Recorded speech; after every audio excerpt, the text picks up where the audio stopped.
can get some good golfers in there and go compete and really go beat those programs that you see on Saturdays on the college football landscape. You can go compete and beat those programs in college golf. And these players are looking for facilities. So you might be a school up north and you might want to give a player $20,000 or $50,000 NIL if they're a really good player. Well, they might choose to go to a school in Louisiana for no NIL just because of weather and facility. What's going on, ladies and gentlemen? This is Switch Up Sports, and you know that we have another coach interview today. We are lucky enough to have the head golf coach at Mercer stopping on with us. Coach Payne is joining us, and I'm not wasting any more time. We're diving right in, so bringing him in. Let's welcome in Coach Payne. Coach, how you doing this morning? Great. Thanks for having me right here. Busy time of year. We've got the national championship going on out in Carlsbad. So a lot of eyes on college golf, and I appreciate you having me here on the podcast.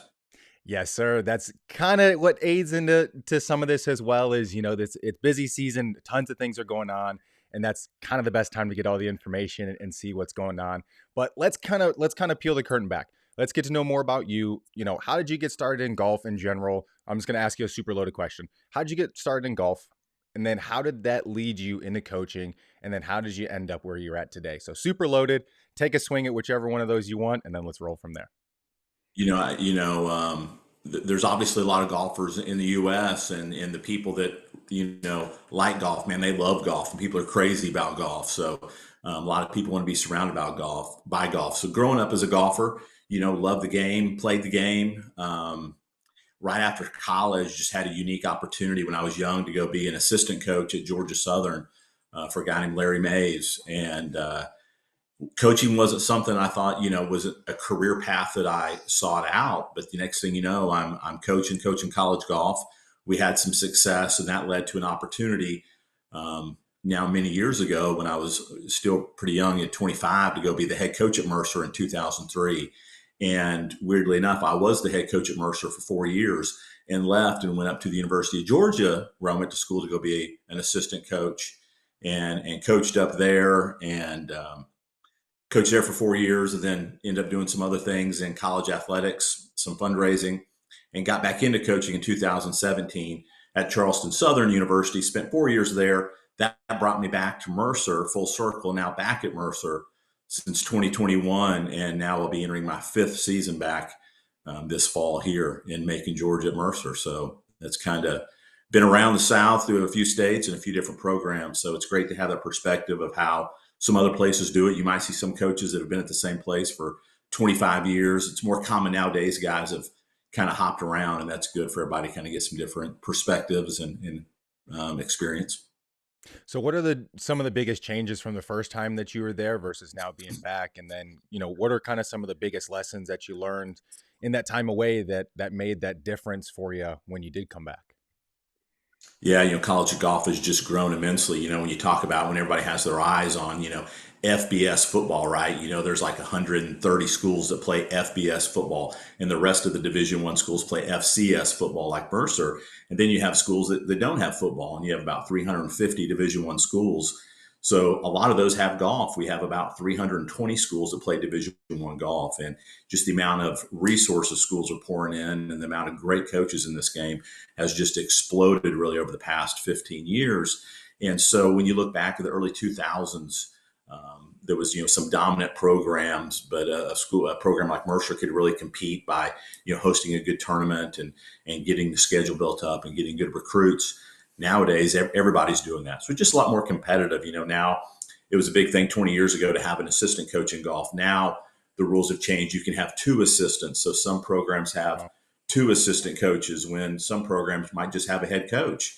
And so it's pretty wild. The variety of how some programs have a bigger staff than the other. Obviously, weather plays a big part in it. You got schools in the north in the cold, and you got schools in the south in the warm.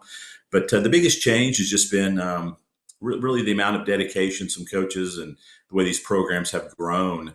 And there's just so many good golfers out there. Everybody's doing a good job. It's so competitive, and it's really unique because it's not really a size sport where you might see all the big football players going to play in the SEC. They need these big defensive linemen to compete. Well, in golf, it doesn't matter how short you are, how tall you are, how fat, skinny. It doesn't matter what you look like. It just doesn't matter what your swing looks like. 70 beats 71 every day of the week. And so schools can kind of really compete. And I think that's what draws some coaches into this sport to coach it, because you can really make a difference. It doesn't matter how big your school is or how small your school is. You can get some good golfers in there and go compete and really go beat those programs that you see on Saturdays on the college football landscape. You can go compete and beat those programs in college golf. So that's kind of the cool thing about it. And I think that was kind of an exciting piece that always kind of led golf as like something that I enjoyed about it. And you talk about a small school versus a big school. Well, in golf, like you said, it doesn't matter. Like it's about what is your score, and at the end of the day, how well did you play against the course? And it's something that you said, hey, you can have a guy who's 6'4" and 180 pounds, and he's thin as a rail, and he's got this weird loopy swing. You can have a short, stocky guy, and he's got a short, compact swing. But at the end of the day, do you get the golf ball in the hole in less shots?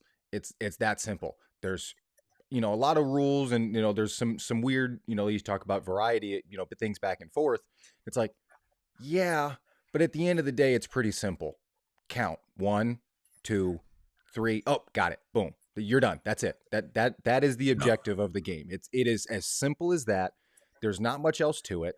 It's you against the course, but it's not, hey, big program, no, it's you yourself against the course. So there's not other aspects to that. And yes, some programs might have a little bit more, some programs might have a little bit less, but at the end of the day, we all play the same golf course. There's no real sure. change. Like, and that golf course changes every day. It's not, oh, we have defined 100-yard field, or we've got 90 feet. No, you have a golf course that if you have 150 yards today, you can place that golf ball right there tomorrow, and it's a completely different shot. So does the shift in how things are with NIL play in with some of that? How has that affected you guys? And is that something that's different with recruiting, or what are some of the other things that you're using to definitely bring some of these recruits in? Yeah, and I'll kind of back up one point, but you understand it. You realize that, hey, we're playing the golf course, and so if you're a golfer, it doesn't matter where you go to Right. what school, because you're playing the golf course, right? And if you're a football player and you are a 5-star recruit, yeah, I'll probably go tell you, go play in the SEC against the best competition, right? So that's Yep. your best path to the NFL, because you want to go have these stats that is against the best competition. And you might see a player in FCS football have insane stats as a running back or quarterback. Like, well, he's not playing against, NFL caliber competition in college. Well, if you're a college basketball player, hey, I might tell you, go play in the ACC. So you're on national television every Tuesday, Thursday, and Saturday night. But if you're a college golfer, our arenas are these golf courses, these great, golf courses around the country where we all go meet up somewhere and we play. And so it doesn't matter where you go. The only what these players look for, and this is getting to NIL, is they want facilities. They want somewhere where they can hone their game and get better and basically be like a professional golfer while they're in school. And so when you look at all the guys who play on the PGA Tour, where do they live? They live in Florida. They live in West Palm, Jupiter, Orlando, Miami. They live in Sea Island. They might live in Phoenix. Very few, and I'm not knocking on any schools up north, very few live year round in, North Dakota, or live year round in Michigan, right? They live down in the Exactly. warm climate. So what these players are really looking for is, a facility, down south where they can get better year round. And yeah, there are some programs like, I mean, all the schools in the Big Ten do a great job at golf now. Illinois is great as well. Michigan does a great job. Penn State, Wisconsin, man, they're all very good. But some players when they go up there, the fall is great. Then they're obviously, dealing with the cold in the wintertime. But these schools have big indoor facilities, and they're always able to travel down south and practice in the winter. And but these players are looking for facilities. So you might be a school up north, and you might want to give a player $20,000 or $50,000 NIL if they're a really good player. Well, they might choose to go to a school in Louisiana for no NIL just because of weather and facility. Okay, because it's worth that much more to them. And when you talk about what's changed, 20 years ago, you could only practice your sport in your state and 100 miles from campus. So if you were a snow skiing team in Colorado, you could only practice in Colorado. You couldn't go over to Wyoming if it was more than 100 miles away from your campus and go ski in Wyoming. And if you were a golfer in Iowa, you could go down to Florida with the team because that's more than 100 miles and it's out of your state. Well, that rule's gone away. So now you see these teams up in the north or in colder climates, they're able to get on a plane on a Friday, go down to Florida, maybe play, do some training like that. So that's really kind of helped grow college golf as well and open up opportunities for players that might be at a colder weather school. That cold weather now is not as big as a barrier because they're able to go to class Monday, Tuesday, Wednesday, Thursday, get on a plane Friday, go play Friday, Saturday, Sunday in the warm, go back home Sunday night. But you get it. That's what players are looking for. They're looking for a facility. They're looking for weather. They're obviously these golfers are good students too. They're looking for academics. But a lot of times, it just so happens a lot of the schools that are really really good and have a stacked roster might be down here in the South. Yeah, I can remember hitting golf balls up in the in the snow in Chicago. I don't miss it. I don't miss it at all. Well, It's a with lot that being better said, here. Northwestern women just won the national championship in women's golf. So there's a school in downtown Chicago where there's not a golf course on campus. They're having to commute to out there to play, and it just shows that it can be done. It doesn't matter where you go to school. They were able to win a national championship a week ago. So hats off to those girls for doing that. Heck yeah. So what kind of facilities do you guys have? That's a great question. We're just finishing a building on campus that'll open up in about 45 days, which will have an indoor putting lab, a big room with all these different holes in it that the players will be able to putt, two swing bays with simulators to where if the weather is rainy or if it's a time of year they don't want to go outside, they'd be able to hit shots, do ball testing, play holes, be like on a driving range or play a golf course on this simulator and a lounge. And that's something that'll have coaches' offices and club repair room and stuff like that on campus for us. So that's a big step. And then we also have plans to build a golf facility range right next to campus. And that's probably a 2 or 3 year plan on down the road as we're in the fundraising plans for that. So what we do is we use a country club in town. We get our guys memberships there and they use that facility as like they're members so that we go out there every day and play and hit balls and practice and they go out there on their own and when we have team practice we're out there in the afternoons doing different things as a team and golf's a very individual sport so we do allow them to have a lot of individual time to work on what they want to work on like they would do as a professional golfer but that's what we do as a facility. Pretty common. I mean, even if a school has their own university golf course, they might play that thing 25% to 50% of the time. Then they also might be going around to other country clubs in the town or in the area just to switch it up. Because in golf, you think about it, it's the only sport where we play and practice all year long at home, and it's not the venue we compete in. Right. In football and basketball, we X's and O's and we game plan for that defense, or we're running the triple option or the spread offense, or whatever. Well, in golf, we practice all the time, and then we get in the van or get on a plane and travel far away and go play something that we've maybe been to or maybe we haven't been to. And so that's what again is unique about it is we're practicing all the time, not on the same field of competition. So it's kind of a unique thing about it. Yeah, that's one thing that people don't understand the difference of a how a golf ball feels being hit in Chicago versus Florida versus Texas versus Colorado. And knowing that Mhm. feeling in the club, knowing, hey, this is going to be a little bit of a change. This is a little bit of a difference. This grass, it may look the same, but it's not the same. The ground may look the same, but it's not the same. I promise you. I promise you it's not. So let's kind of shift a little bit and for you as a coach, versus, what a player kind of has to look forward to is different than what a coach is looking forward to. So, as you guys are looking forward, what's, as we're getting into the summer, things kind of ramp up at this time. What's some things that you're looking forward to for this summer and then extending into next fall? Yeah, the summertime is obviously, we're recruiting all year long, and the summer it's very busy with tournaments all around the country. And you know, again, one of the unique things about golf, by the time you commit as a coach to go watch a certain tournament or an individual at a tournament, you've really kind of already evaluated that guy because they've qualified for this high level tournament, right? And that's kind of the unique thing about golf. But one of the great things about the summertime is you get to be around a lot of coaches you may not see during the year as you're walking along the cart path, watching a player compete who's a recruit, and you get to catch up with those coaches. That's a great time of year.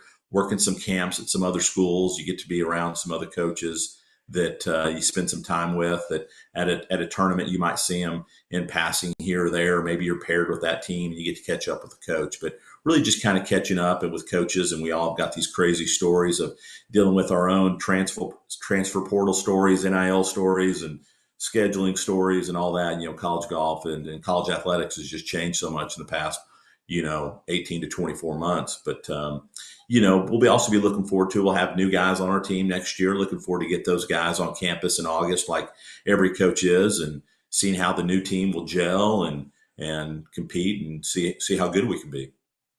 Because what are you guys currently at right now with years of guys on the team? Man, it's all over the place. We've got guys that are seniors. We got two incoming freshmen. We'll have a transfer coming in who will be a junior, but I think we'll be able to file a waiver for him and get him back to be a sophomore because he missed most of a year of competition at a previous school. To guys that are juniors and seniors on the team, so we've got a good mix. We'll have 9 guys on the team, and we're now roster capped with 9 because our school is opting into this house settlement and whatever that looks like, even though there's maybe some grandfathering in provisions and we don't know what that'll look like, but we're planning to have 9 on our roster. We've kind of had 10 the past few years, but this year we'll have 9. And that's a good number because when we go out and play, it's 3 threesomes. And, when we're playing, setting our lineup to tournaments, we let our guys play, and we might play 4 rounds of golf, and the low 5 guys for those 4 rounds are the guys going to the tournament. It doesn't matter if you're our best player, you still have to play and compete and earn your spot in the lineup. And that's golf. And so that's why 9, kind of excited to have that number on our roster. Yeah, and I was kind of back and forth. I know, talking with a handful of different coaches, you kind of get a little bit of differing opinion every once in a while. But like you said, for golf, like 9 feels like a pretty comfortable number, especially when you think about, yeah, hey, we've got 10 guys or maybe we've got 12 guys. But, 9 still kind of feels right. Because at the end of the day, if you bring in 5, it's like, hey, some tournaments you get, the extra +1 and alternate. So it's like, hey, our top 6. And like you said, if you're playing 3 threesomes, it makes it kind of easy then to even setting up ladders. And I like how you're especially driving that competition, letting them play, because then it breeds it nicely. Because then, like with golf, it's like, oh, I got a hot hand right now, and you kind of ride that hot hand. And sometimes that trends, and it's like, boom, he played lights out for 2 weeks. Like I'm definitely want his scores. He's playing better than anyone else right now. Why would I not want him in the lineup? So I definitely love that breed of competition. So what are some things that you look for when you're looking at a recruit? Like you said, you kind of studied enough to where, like you said, when you do decide to go and see them, that decision is pretty much made. But what are some big keys that you're looking for? Whether it be, hey, they're more of a feel guy, or hey, maybe they're a little bit more fundamental technique wise, or I just like the way their game shapes up. Randomness, but like what do you think that is for you? What do you think is like, hey, Yeah, that's you kind of look at your Yeah, you're looking for consistency. You're looking for a guy that repeats a swing. If that ball flight, if it's always the same ball flight, if he plays a cut, is he always playing that cut or draw, or vice versa? You're just wanting to see repetitive, and because statistically over time as a college golfer, you're not always gonna. They're not always going to turn in fabulous rounds, but you just need consistency because when you got 5 guys and you're counting the low 4, on a standard deviation, you need those guys just consistent scores to compete. And what you don't need is, when you've got 5 guys at a tournament and 2 guys, a guy shoots 79 and a guy shoot 80, and you're having to count that 79, and you had a couple 2 or the other 3 under par, and that 79 just kills you. And you might have more talent than another team, but the other team's beating you because they had 473s they counted or something like that. So you're looking for consistency. You're looking for a guy who looks like he's a professional golfer, wants to compete at the next level, carries himself well, has confidence, has athleticism. It's such a college golf is such an athletic game now. What I mean by that is these guys pound the ball because we don't really play where there's a lot of rough. We're playing September through May, and we're playing through the winter in places, and we might go to a tournament in Florida in February. Well, there's not a lot of rough then, and so these guys can just hit it anywhere as long as you can find it, wedge it onto the green, make a putt. So it's a length game. These guys hit it really so much further than the guys on the PGA Tour on average. And there are the longest guys on tour, but in college golf, man, these guys just move the ball. It's become a game of length, and you want to see players who can compress the ball, hit it a long way, have good short games, can putt, and they'll be a good teammate. That's important too. They're a guy who's fun to be around because you spend a lot of time together. When you got five guys on the road, you don't need one guy being an outlier who's hard to deal with, hard to room with. He's always picky where we want to go eat. You want a guy who's agreeable and guys that gel, and so that's important too. Yeah, the fun part of the team, the hey, you have to play with each other when you're on the course. You have to be able to compete and still be a gentleman alongside each other. But in terms of, when you're out there on the course and you're seeing these guys just absolutely bombing the ball, and a lot of courses don't have the ability to just go, all right, yeah, we're just going to lengthen it. There's just not the land to be able to do that for most of these courses. Do you see anything possibly changing, or them maybe finally, like, I don't know if regression is really the right word or really a way that it's going to go, because I just don't know if the game of golf will allow it. But it's just like, hey, do we really need the 460 cc in the driver head? Like, do we need the golf ball to have as much like the length that's starting to happen with this technology? Do you see the game of golf ever having like a reset and kind of going away from some of this stuff, or an ability to kind of rein it back in? Because it seems to, like, the point now where, like, you talk about how far these guys are being able to carry the ball. It's like, yeah, seeing a guy carry a ball 350 now, it's like, before it was like, no way. Now it's like, oh yeah, he actually did it 3 times, and he would have done it 4 other times, but he kind of missed it, and he only hit it 326. Like, do you see the game of golf ever coming back? Probably so. I think if there was an answer, we would have already gotten there by now because it's been Yeah. such an issue for so many years. And when you look at baseball, right, at the highest level, they're using wood bats, right?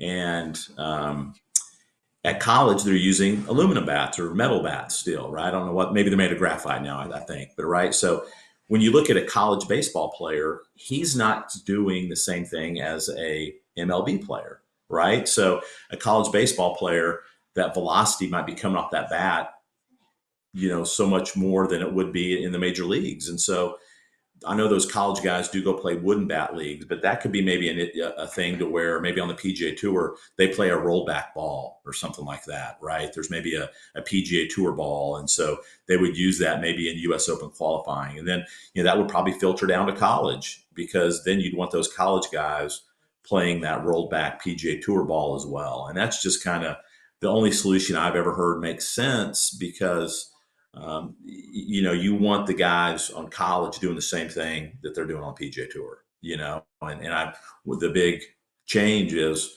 you know, aluminum or metal bats in college baseball and wood in MLB. And it's just like the earphones for the quarterbacks, the headphones the quarterbacks were allowed to use in college football this past year because they were doing that in the NFL, right? And they put that into FBS level, but they didn't implement it at the FCS level, which I thought was kind of crazy. And so an FCS team wouldn't do that or have that ability unless they went and played an FBS team, and then they would then have the headphones in their helmet to communicate to their offensive coordinator or coach or whoever they're communicating to. But anyway, back on your question of, maybe it'd be a ball roll back to where everybody's kind of doing it, and there would be these parameters. We're already testing these drivers, and you saw the news about Rory maybe having a non-conforming driver recently, and a few other players as well. And that's pretty common. Those drivers get worn, and they start losing their rigidity, and they start kind of trampoline affecting, and at least those are being tested. But maybe the ball rolls back just to make the game not just a gouge and power game, and we bring back some more finesse to the game that some of the traditionalists are always yearning for. And we're not going to play a golf course where they played it 60 years ago in a US Open, but nowadays you start seeing these par fours that are over 500 yards now, and that's just insane.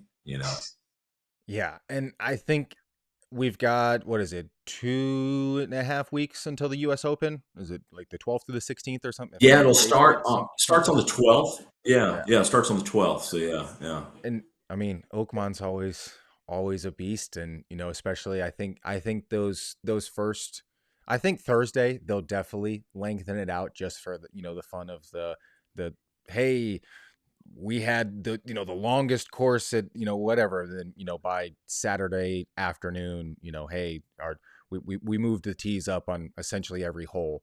I definitely see that coming. But with the talks of, hey, the rough is kind of at that, like, hey, is this even kind of legal point? Like they're really pushing the bounds on some of these things.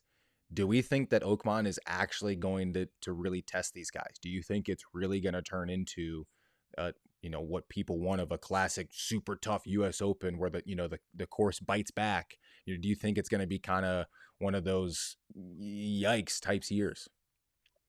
Yeah, I think, when it seems like the rough is going to be very penal this year. It always is at the U.S. Open, but especially this year with some special rough or grass they've grown, and really it's thick and penal to where if you hit it in the rough, it might be a more than half shot penalty, and to where you really can't even advance it towards the green. You're having to chip out sideways and just get it back in, fairway length grass, and that's kind of how maybe the rough, should be played in a major championship to put a premium on keeping the ball in play and letting those guys who are statistically driving the ball straight and gaining shots off the tee by keeping the fairway um, be rewarded by being able to hit a shot into these firm greens and being able to spin it right. And so it'll be interesting to see, and weather could play a factor if the course stays dry and the greens are firm, and maybe the greens are hard to hold from even the fairways. It could really make for a tough test. And seems that when greens get really really firm and hard, then it seems to be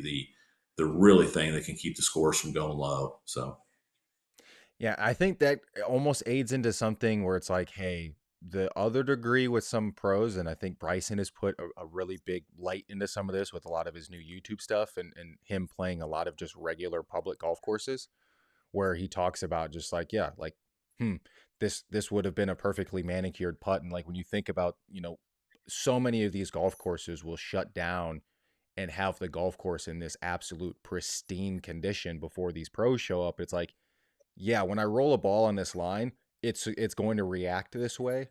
So then when you think about, regular Joe Johnson on a Saturday afternoon playing with his buddies and a ball takes a random hop or a bounce, on a 6 foot putt, it's like, yeah, that actually may have not happened, at a PGA course where, something like Oakmont where, hey, things are getting firm. Some of these things now are not only just holding the green, that's the only way to scale it back. Hey, the rough to a normal person, yeah, you can make the golf course no rough, and a normal person is still probably not going to break 85.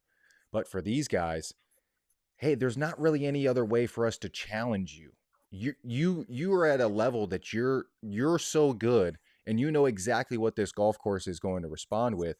We have to do this, otherwise you're just going to dominate. And I think people are still kind of looking at what happened at 2 weeks ago. What Scotty did out at TPC Craig Ranch, it was lift clean in place for 3 days.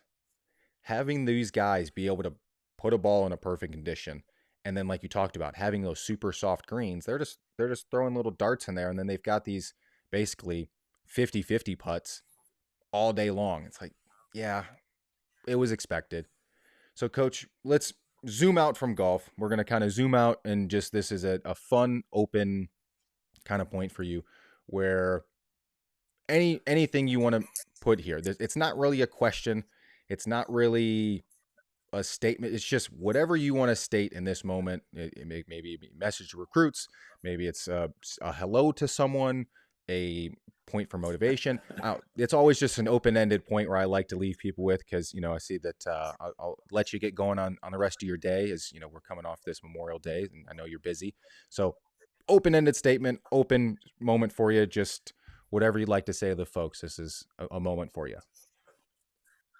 man, that's a tough one because it's so wide. But I think that basically just being a coach, being a fan of all college athletics, that's what's great about it is being around other people like you that enjoy. sports and college sports, and being around these other coaches at different universities we've been at or we work with now who are doing a great job with their team, and where you can collaborate and learn with them and learn from them. And that's really what's refreshing about our profession, is being able around people that are going through the same challenges you have, but they're excelling, and you can learn from them and with them, and that's what's really cool about college athletics. Awesome. Well, I love it, Coach. Where can the people find you, whether it be social medias or any other ways to get in contact with you and or just see what's going on with the golf program? Yeah, obviously I'm on Instagram and X at Coach Jason Payne, and obviously you can look at our program at mercerbears.com. And all these college programs will be starting back up in August and competing in September, so that'll be here before we know it. And this summer, be busy recruiting. I've got three kids. My oldest two are boys, so they've got tournaments the next 2 days that we'll be traveling to, and I'll be able to watch them and caddy for them. So if I'm not recruiting, I'm out watching those two boys play, and so get to watch a lot of golf and hopefully play a little bit myself. And but I appreciate you having me on. Heck yeah, Coach. I appreciate you stopping in. And it was a pleasure to get to know you. And I know I'll definitely stay in touch and be keeping my eyes on seeing what you guys are going on, and especially as the fall rolls around and into the spring. But I appreciate you taking the time, and you have a great rest of your day. We'll talk soon. You got it. Thanks a lot. Have a You good got one. it. Everyone, that is Coach Payne at Mercer. That's all for today. Peace.